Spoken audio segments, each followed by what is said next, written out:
que é 1 e 2 aqui, tá? Esse é 1 e 2 aqui, tá? Então, o 100, ele tem dois tipos. Vai entender? Alegria, tá vendo? Vai ficar em casa fazendo o quê? Vendo Fátima Bernardi? Não, né? O 100 tem os dois tipos. O primeiro tipo é chamado análise de traço latente. De novo, é tudo 100, tá? São só nomes. A análise de traço latente. E o outro é o DAG, né? Que é o Directed Acyclic Graphs. Tá? Assim, num núcleo muito restrito ainda, mas vai crescer bastante. Isso aqui é o que está mais em voga agora. Tá? Então, os caras realmente, metodólogo, psicometrista, tá? Eles estão focando muito nisso aqui, porque isso aqui é esse exemplo. Que é você pega um conjunto de variáveis, tem todas as combinações, com base em conhecimento anterior você vai tirando, e aí você monta esse gráfico aqui. Tá? Então, esse é o método causal mais robusto que a gente tem hoje. De novo, causalidade depende do agente. Bem, se você estiver no mestrado, tiver docente, é outro nível. Tá? Inclusive, é recomendado que você refaça o trabalho. Lembra da reprodutibilidade? Você tem que refazer o gráfico de tempos em tempos, porque o contexto muda e você muda também. Tá? E aí a gente entra na questão de causalidade. Né? Causalidade pode, assim, a rigor, isso é o paradigma do Bradford-Hill. Bradford-Hill. De novo, o bom da ciência é que não está tudo escrito na pedra. Tá? Então, na verdade, a gente tem duas disputas assim, do que é causalidade. Na área médica, em outras áreas não é assim, na área médica o Bradford-Hill está ganhando. Tá? O Bradford-Hill diz que causalidade se deve a 3 fatores. Mas depois ele quebra esses fatores em mais, mas basicamente são 3. É temporalidade, direcionalidade e reprodutibilidade.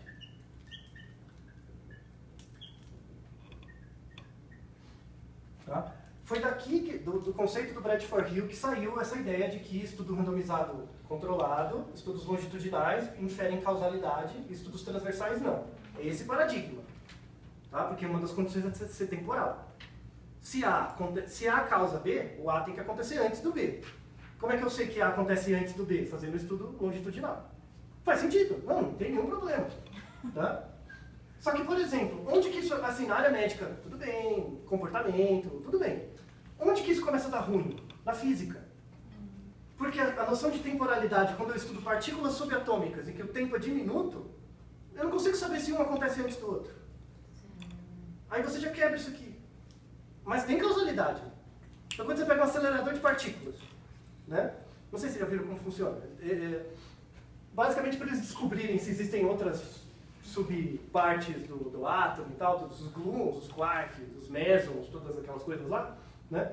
Como que eles fazem? Eles pegam partículas, colocam num acelerador, que é basicamente um ímã gigante que faz os elétrons, das partículas girarem, só que isso tem centenas de quilômetros. São círculos gigantescos, assim, embaixo da Terra. E aí eles aceleram isso a velocidades inimagináveis e fazem as partículas se chocarem. Quando elas se chocam, quebra, né? Assim, a ideia é como se fosse uma bola de bilhar, só que eu não quero ver as bolas de bilhar batendo, eu quero quebrar a bola. Então você tem que dar uma puta pancada para a bola quebrar. E aí você quer saber que partículas são liberadas. Às vezes a coesão das partículas é tão forte que você tem que colocar uma energia inimaginável para que ela quebre, né? E aí que você vê os gluons, os quarks e tal, e você vê, geralmente, quando elas batem, liberado energia e calor. E você mede isso. Então, o calor e a energia são fatores. E esses fatores são explicados pela soma de forças das partículas. E aí, quando você faz um fator, você coloca lá, tem 5 partículas que geram a força. E aí você vê que o erro não é normal, você já sabe. Lembra quando o erro não é normal do modelo? O que acontece? Pode ter mais alguém. Primeiro você vai ver a distribuição da variável dependente. Só que nesses modelos físicos controlados é tudo normal. Tem que estar normal, para estar tudo certinho. Então a distribuição é normal. Se o erro não for linearmente distribuído, provavelmente tem uma outra partícula. Então foi por isso, por exemplo, o cara que ganhou o Nobel Higgs, o bóson de Higgs, nos anos 60, ele viu uma equação que faltava. Só que faltava experimento para mostrar a mesma parada. Só que para fazer o experimento você precisava o quê? Aumentar a energia. Então, tipo, a questão técnica. Aí em 2015, 2016, conseguiram energia e viram o bagulho. Oh, vocês já sabem estatística suficiente para conhecer fenômenos agora muito avançados. Se vocês conseguem isso em um ano, porra, qualquer pessoa consegue, não consegue? Eu não estou desmerecendo vocês, muito pelo contrário. Mas, é verdade. Se eu conseguir isso... Obrigada. Não é verdade. Se eu consigo isso, se eu conseguir isso... Eu não sou estatístico, eu sou físico, eu não sou... Hã? Consegui 6 meses. Pois é. Não fiz o curso. Então dá para fazer menos, assim. Mas você entende que falta pouco para as pessoas entenderem esses fenômenos que são realmente revolucionários? Falta pouco. É sistemática, é sistematização de conhecimento. E a mesma coisa, e aí o psicólogo acha, eu só faço psicometria. É o mesmo modelo. O mesmo modelo você usa na física, em qualquer área. Por isso que tem que acabar com essa diferença de exatas humanas e biológicas. É uma merda. Acaba com as coisas. Se você quiser trabalhar como astrônomo, sabendo modelar de questão estrutural, você pode. Você é um astrônomo, você fica coletando informação. Essas informações fazem modelos. Quando você vê um ruído, é que falta alguma coisa. Você descobre um planeta. É a mesma coisa. Você quer trabalhar como economista no mercado. Você vê lá as ações na bolsa. Série temporal. Aí você vê que o erro não converge, falta algum elemento. Então, se você colocar uma outra variável que ninguém conhece, você consegue explicar o mercado por um tempo. Aí você ganha dinheiro.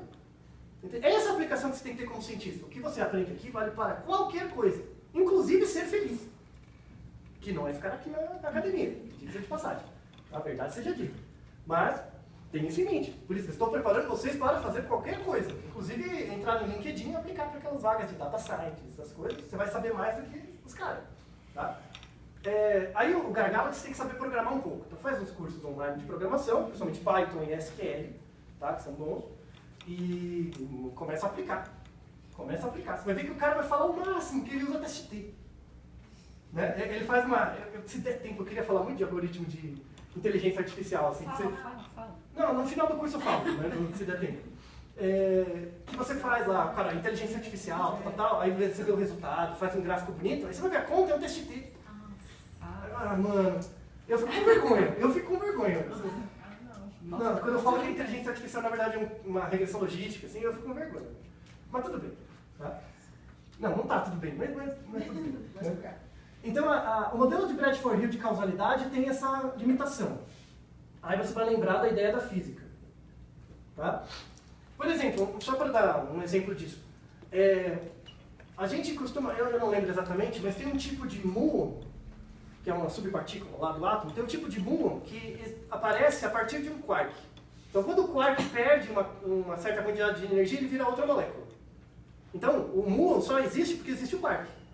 Logo, tem uma relação temporal. O muon não pode aparecer do nada, ele tem que aparecer como um decaimento de um quark. Como é que você testa isso? Se você pega as bolas de boliche, de negócio para bater, assim, eu bato elas estouram. Aí sai um quark, o quark ele libera energia e vira um muon. Só que o tempo disso é minúsculo. Como eu consigo saber? Como eu consigo testar a temporalidade? Não dá. Né? Daí que surgiu esses modelos de causalidade. Feynman, monstro. Uma outra noção de causalidade. Essa outra noção de causalidade, ela não pressupõe temporalidade, você não consegue medir. Então, na verdade, ela mede a direcionalidade. Quem que fez? É o criador do DAG. Está no site. Tá no site do cara. Esqueci. Não tem problema. Depois eu acho aqui. O Johannes Textor. Depois eu ponho o nome dele. Direcionalidade e a reprodutibilidade. Ele tira a ideia da temporalidade. Esse modelo causal. O exemplo dos gatos é um exemplo desse.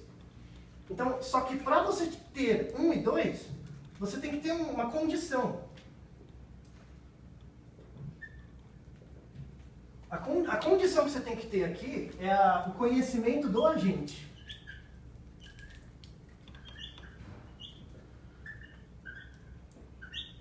O conhecimento do agente, daquele que faz o experimento. Tá? Isso. E aqui que nasce a ideia do DAG. Então, quando eu não tenho nenhuma experiência do fenômeno, na verdade eu tenho lá 20 e poucos modelos para testar. Mas a partir do momento que eu reduzo minha incerteza com base em evidência anterior, ou seja, eu torno o agente informado de coisas que aparecem, eu vou reduzindo a incerteza. Isso vai me dando causalidade. Entendeu? A noção de causalidade está no agente. Ela não existe em si. Cara, tá? acho que eu estou entendendo por que não precisa mais de fazer... A randomização, isso. Sim, Uma das críticas contra a randomização é isso. Aí, né? A randomização você faz para proteger o teste de você mesmo. Se você for experiente o suficiente, você não precisa mais. Então, como é que você torna uma pessoa experiente o suficiente para ela não precisar randomizar? Tem como fazer isso. Tem um treino para isso. Né? Esse é o paper do Singer e do Carlito. Tá? Mas tem como fazer. Aqui tem umas contas difíceis no meio. Tem umas questões práticas. Que tipo de conta que ele usa? Não, ele faz dedução de função de probabilidade. Tem umas coisas complicadas mesmo. Que aí fica muito badauê se eu não explicar. Eu preciso explicar de um jeito sem matemática. Tá? Então, a ideia daqui é que a causalidade depende do agente. Aqui não. Aqui a causalidade está no experimento, no desenho em si. Aqui não. Tá? Por que isso aqui ficou famoso na medicina? Porque médico, ninguém se importa com o médico, nem o próprio médico. Né? O que eu quero criar? O médico é um técnico. O mecânico de carro e o médico é a mesma coisa. O que muda é a relevância social, mas é a mesma coisa. Você aprende uma lista de regras. Se o cara fazer de um jeito, você faz isso. Se ele fizer de outro jeito, você faz aquilo.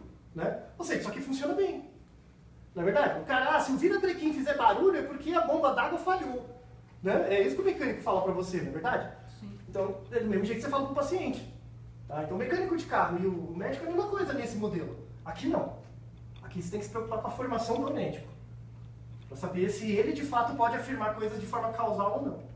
Depende do agente. Então, para esse modelo ser incorporado dentro da medicina, você tem que deixar de ser medicina. Tem que virar outra coisa, mais holística, mais formativa. Por isso que eu brigo por isso. Né? Para vocês pararem de ser bestas. Né?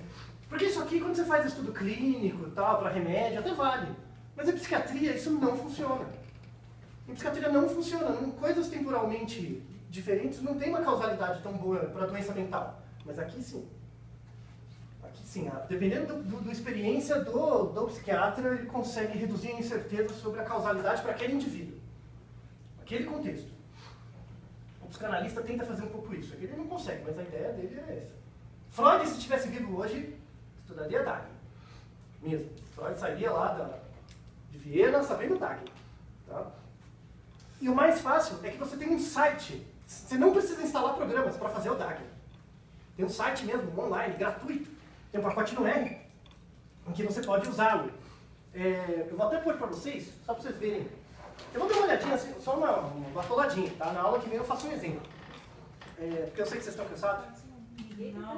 Não, a gente ama a sua aula. Não é uma questão. Aqui cansa, dá uma saturada, é normal. Você tá cansado?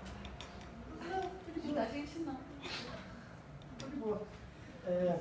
Só quero mostrar aqui um exemplo do site, mas aí na aula que vem eu faço um exemplo bonitinho.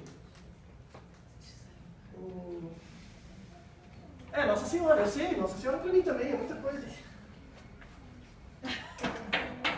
É muita coisa. Essa aula é bacana, eu gosto dela. Bem paradigmática, assim. Quando a gente junta os modelos. É libertador. Nesse sentido, é emancipatório. É uma aula emancipatória. Emancipatório. Porque você continua presa ainda no seu orientador, né?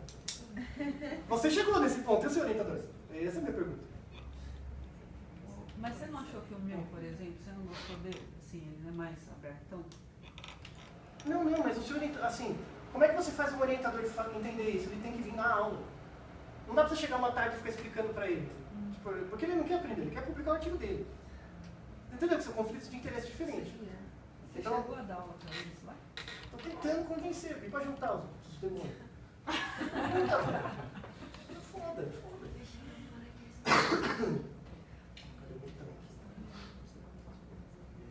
É meio tenso mesmo. Eles querem saber Onde eu consigo? não tem. Não, é que o fator limitante vai vir do ambiente. Você só vai publicar artigos agora quando usar essas técnicas. Aí eles vêm. Então, a banda tá batendo na bunda, é meio ruim. Provavelmente o que vai acontecer quando vocês virarem docentes. Aí não precisa mais, né? É assim que a gente muda. Eu falo que para mudar as coisas na ciência, é igual matar uma barata, tem que ser de dentro para fora. Quando você olha uma barata, você não corre primeiro. Você não sabe se ela está viva ou morta, porque tá a casquinha, né? Aí você chega perto e testa. É assim, você só sabe que quando você olhar o docente é a barata, tá? Você não sabe se mudou. Aí você tem que dar uma cutucada, ver se muda. Né? Ah, é verdade, esqueci de xingar isso. Não, aí sim, agora... Mas assim, não estamos imunes, né? Assim mesmo. Normal. Normal. A Ó, tecnologia. o site chama Dagit. Uau, Dagit. que lindo. D-A-G-I-T-T-Y. Dagit. Dagit.net. Tá? Ele tem um pacote no R também, você pode baixar o pacote e tal. Mas o legal é que você pode fazer online também, né? Então, depois eu faço, na aula que vem eu vou fazer um exemplo mais estruturado. Mas o legal é que você pode colocar aqui online. Ali abre uma janelinha. Aqui, né? Exposure, outcome, né, que é a variável dependente e independente, tem ele faz um diagrama. E aí você pode ir adicionando as variáveis teóricas. Então, tá vendo que sai daqui, sai desse para esse. Então essa é a exposição, ou a variável independente, ou o x, e vai para o desfecho, que é a variável dependente. Então essa é a relação que eu quero estudar. Tá? E aí tem outras variáveis, que podem ser covariantes, podem ser variáveis mediadoras, e tal, e você põe as setas entre elas. Então você pode montar a equação e ele calcula tudo para você online. Muito cômodo. Você faz o upload do banco de dados, ele calcula tudo. Não precisa do AMAS. Não precisa do AMAS. É mais fácil fazer no Gmovi. Assim, a lista, mais fácil fazer no Gmovi porque é mais bonitinho. Mas dá para fazer aqui também. E aí, aqui você pode colocar quantas variáveis você quiser, mudar, colocar mais de um desfecho, fazer um monte de coisa. Tá? E é de grátis. Né? Então, aqui você pode fazer o modelo dos homens altos, das maçãs, e aí você coloca, depois eu faço um exemplo, tem aqui o model. No model você coloca restrições. Então, quando você coloca essas variáveis, ele faz todas as combinações. Aí você põe restrições. Então, os homens altos não são altos por causa das maçãs. Aí ele exclui todas aquelas que faltam. E aí vai sobrando. E aí sobram modelos finais para os testes. Então, isso aqui é uma forma de testar de forma causal aquilo. Aqui eu não sei se tem, porque eu não testei, mas no R tem. Você pode, por exemplo, eu estou fazendo esse modelo. Então eu tenho 1, 2, 3, 4, 5 setas. Né? Eu quero saber se essas setas são válidas e nesse sentido. Você pode linkar com cada seta um estudo de meta-análise. A meta-análise, cada artigo não vai ter um tamanho de efeito? Caraca. Você coloca a lista dos artigos, assim, você vai ter que pegar na mão os tamanhos de efeito, monta uma listinha. Então a relação entre A e Z já foi verificada pelo estudo tal, com tais tamanhos de efeito. Aí ele já calcula e ele vai dar um peso aqui. Né? Se o peso for muito baixo, ele já opta por tirar o efeito. Você entende? Então você vai testar. Isso que é a informação. Quando eu chego, homens altos não são altos por causa de maçãs. De onde eu tirei essa informação? De uma meta-análise na ilha, que testou, vários estudos testaram homens altos e maçãs e viu que não tinha relação. Aí não vai ter um tamanho de efeito final? Vocês estão comigo? Sim. Tá? Esse tamanho de efeito é o valor que entra aqui. Ah, mas esse valor é muito perto de zero. Então essa seta não deve existir. Você coloca o resultado final da meta-análise ou você Não, você põe a lista dos artigos. todos eles? Você põe a lista dos artigos porque aí você pode escolher o método da meta-análise também. Ele não confia na meta-análise. Você põe os artigos e ele calcula de novo. Se você quiser pôr o valor, pode. Você coloca o tamanho de efeito de cada estudo que entrou na meta-análise. Que tem, em geral tem. Né? Né? Isso, porque você pode escolher a meta-análise. Por exemplo, eu li o artigo e falei, eu não concordei com essa meta-análise. Eu acho que o modelo não é esse. Aí você pode trocar. Às vezes você faz variável por variável, e daí um artigo Para cada relação. Imagina que aqui é triglicéride e aqui é glicemia. Aí você pega uma meta-análise, alguma meta-análise, vê os artigos. Em geral vai ter os tamanhos de efeito de cada artigo, você separa e coloca ali. Você vai ter o trabalho de separar, de ler e tal, né? Mas aí você coloca essas informações, ele exclui as linhas e deixa aquilo que importa, para você testar. O que não é conhecido? É isso. Aí eu só estudo. É isso que o orientador tem que fazer. Você talvez não precise tanto, porque o seu trabalho não é tão elaborado. Mas o orientador tem que fazer isso. Ele que tem que fazer. E aí ele faz isso. Tipo, fulano de tal defendeu o mestrado dele, né? Aí você bota a informação do aluno. Agora acho que já testei o suficiente, agora eu vou pegar um aluno para fazer essa outra parte. Isso chama, em linguagem de administração, chama planejamento estratégico.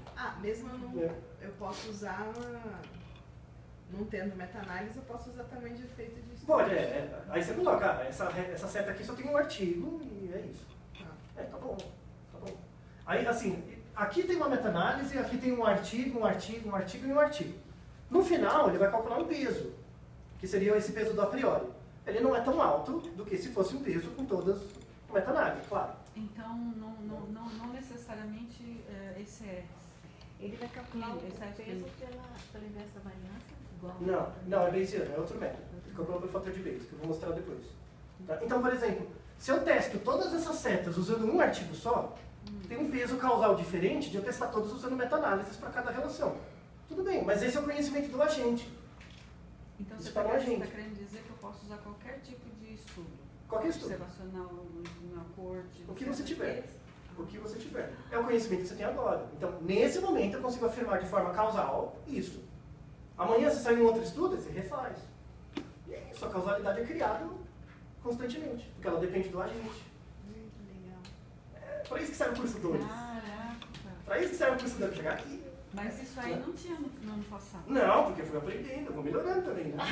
Você vai aprendendo umas... Se você vier ano que... O curso 1 não, o curso 1 não muda muito. Mas o curso 2, você vier ano que vem, vai estar diferente de novo. Porque ainda está, né? Isso aqui saiu há pouco tempo, esse site tem 2 anos. Então, as coisas estão desenrolando, eu estou atualizando. Esse curso está atualizado com os melhores cursos do mundo, mesmo, porque é só questão de conteúdo. É só trazer os conteúdos. Pega uma matéria de estatística de qualquer lugar, pode escolher a faculdade. Não chega nisso. Porque os caras têm medo, que acham que os alunos não vão acompanhar. E não. Tudo depende da água bater na sua bunda. Mas você Depende da água. Não, se os alunos estão desesperados, é o que eu preciso. Eu preciso de desespero, dor e sofrimento. É isso que eu preciso. Quase uma coisa messiânica, assim, sabe? Vai, eu preciso de salvação. Né? Aí eu uso. Agora, isso aqui na graduação, você não chega nunca. Porque o moleque quer tomar cerveja, ficar causando, vomitando por aí. Aí é outra história. Mas como você tem um objetivo, aí fica mais fácil. Tá? Mas é muito legal, uma oportunidade muito rara, assim, de você juntar o conhecimento e ver. Os artigos que deram origem a isso tem 10 anos. Eu tenho uma ideia. Pois não. Como não tem curso 3 ainda, e tem previsão para ter, a gente podia pelo menos ter um Journal Club uma vez por mês. Opa! Pra... Ai, saco, você comeu minha ideia, mas tudo bem. A minha ideia era fazer isso online. Tem uma... Eu tô com uma... Não dá, eu não tenho tempo. Eu não tenho tempo. Pode ser online, Pode ser. Qualquer migalha do seu tempo também. Não dá, não tenho tempo. Mas eu tô pensando em uma plataforma assim que dê uma... Sabe uma plataforma com uma pessoa virtual que conversa com você? E eu tô pensando isso. Aquelas conversas que você faz na USP com aqueles professores, coisa e tal, que eu ainda não fiz, eu queria fazer. Sim. Vai ter o ano que vem? Vai, mas isso é outra matéria. Podia ter online também, né? Com o público junto. É que lá falta coisa técnica, assim, uma sala é horrível. Então. Não, põe uma live no Instagram, sei lá. Eu vou pensar, calma. Uma coisa de cada vez. Calma. Você precisa terminar seu curso. Obrigado pela empatia. Eu provo amanhã. Nós precisamos disso. Então. Não, mas isso aqui... Não, isso você não tem na graduação. Em estatística isso não tem na graduação. É coisa da pós. Não tem nem na favor, né? Pelo amor de Deus. Porque para saber isso tem que saber da teoria. E a teoria não está lá, né? A teoria está com vocês. Tá? Então isso aqui é bem de estatística aplicada mesmo. Tá? Então Então, na aula que vem eu vou fazer um exemplo, só para você visualizar como funciona. Mas dá uma brincada no site. Eu adorei. Tá? E a linguagem para você montar o código é essa linguagem aqui, que na aula que vem eu testo. Tá? Que é desse pacote. É o pacote. Então, eu vou fazer rapidinho. Aqueles cruzadinhos ali. Aqueles cruzadinhos assim. Aqui? Aqui são as condições, que isso é independente disso. Isso aqui é independente. É independente. Ortogonal. Uma variável ortogonal, tem um ângulo 90 graus. Mas isso é condição, você estabelece essa condição. Quem é independente, quem não é e tal. Mas isso você tira dos resultados, né? Então, de novo, causalidade depende do agente. Professor, Oi. essa história de não precisar ter mais as disciplinas e você estudar uma coisa só e você pode ser tudo? É besteira. E o trazinho, Não é besteira, porque aí chega no terceiro. É condicional. D dado E. É condicional. No segundo ano, aí você pega e vai descobrir o que você quer fazer. Não, porque o problema não é uma questão curricular, o problema é como a aula é dada. É um problema retórico, não é um problema de estrutura. Você pode mudar a estrutura da aula do jeito que você quiser, não vai mudar nada. Você vai arrumar isso aí? Porque eu ia copiar. Não pode copiar, copia, depois eu arrumo. Deixa eu escrever de novo. Tá. Então, ó, imagina que eu tenho um modelo assim, ó. Tá bem assim. Aqui. Cada uma dessas setas é uma equação. Tá? Como que eu coloco essas equações? Como é que eu transformo numa fórmula? Então, ó, toda vez que eu fizer, por exemplo, F A mais B mais C, esse símbolo aqui, ó, que é um igual e um til, isso é variável latente. Tá? Isso é variável latente. Então, essa variável latente é gerada, então é igual e til A, B e C. Tá? Esse símbolo aqui, ó, é variável latente. Tá bom? Você coloca no R mesmo. Se eu colocar, por exemplo, A til B mais C, isso aqui é uma equação de regressão. Isso aqui é como se fosse uma regressão. Então, o A é o Y, tá? É como se fosse Y igual a B mais C. Tá? Quando você coloca o til, é todo mundo observado. Todo mundo quadradinho. Quando você põe o til. Quando você põe o til e o igual, aí é latente. Tá? É assim que você informa para o programa. Quando você vai fazer linha de comando, você faz num papel o desenho, para você não se perder, faz um desenho. Aí coloca, não, o F é gerado a partir do A, B e C. Então é F igual til A mais B mais C. Tá? Se você quiser fazer só a relação entre A, B e C aqui, aí você coloca, ó, aqui é o Y, til, os outros. Tá? E quando você tem covariância, por exemplo, se eu quiser fazer uma covariância aqui, ó, né? A covariância são dois tils. Então, A, til, B. Isso é uma covariância. Tá bom? E lembra que esses modelos não têm a constante? Né? Não tem a constante, não tem o B. Eu tiro o z-score de todo mundo para ser zero. Tá? Se você quiser fazer um modelo com a constante, você coloca tipo assim, e aí aqui depois você coloca til 1, que é quando você quer incluir a constante. Constante no modelo. No final do modelo você coloca til 1. No final do modelo todo, você põe til 1. Tá? Então aqui, esse modelo não vai ser mais o z-score das variáveis, vai ser um modelo com os valores reais, sem o z-score. Isso aqui é só uma coisa inicial para você ir pensando, porque depois, inclusive tem na prova 2 isso, eu vou dar um problema, o problema é um gráfico, isso vai transformar o gráfico nas equações. Tá? Porque se você quer mexer nisso, uma hora você vai ter que ir para o R. Assim, uma hora você vai ter que ir para o R. Tá? E aí, quando você vai para o R, você não vai escrever, não tem o desenho, você vai escrever as equações. Aí você escreve as equações assim, tá lá, roda o pacote e ele gera o gráfico. Tá? Tudo bem? Então, quando a variável latente é igual ao til, quando é til é só regressão, e quando é til é covariante, e no final do modelo você coloca til 1 é a constante. Vou deixar isso para vocês pensando, porque eu uso, para fazer aqui você tem que programar assim. Tá? Então aí eu faço um exemplo na aula que vem. Beleza, gente? Deram a esquentada? Dá esquentada, hein? Tá? A gente se vê na quinta. Agora, obrigado. Hoje é quinta, desculpa. Na terça.